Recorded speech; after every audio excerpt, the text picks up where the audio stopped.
புரட்சியாளர் அம்பேத்கரின் கொள்கைகளிலே ஈடுபாடு கொண்டு பகுத்தறிவு பகலவன் தந்தை பெரியாரை ஏற்றுக்கொண்டு பாட்டாளி வர்க்கத்தின் விடுதலைக்கு கோட்பாட்டை வழங்கிய மாமேதை கார்ல் மார்க்ஸ் அவர்களையும் புரிந்து கொண்டு திருமாவளவனோடு பயணிப்பவர்கள்தான் உண்மையான சிறுத்தைகளாக இருக்க முடியும். அவர்கள்தான் எனக்கு தேவை. அவர்கள்தான் எப்போதும் என்னோடு பயணிக்கக்கூடியவர்கள். அவர்களை எந்த கும்பனாலும் ஈர்க்க முடியாது, திசை மாற்ற முடியாது, மடை மாற்ற முடியாது.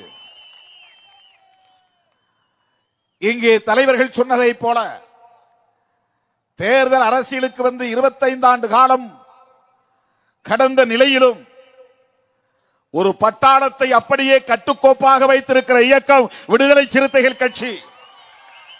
அதே எழுச்சி, அதே உணர்ச்சி, அதே வீரியம், அதே வேட்கை விடுதலை சிறுத்தைகளிடம் இன்றைக்கும் மேலிடுகிறது. அதிலே எந்த தொய்வும் இல்லை, சரிவும் இல்லை, வீழ்ச்சியும் இல்லை.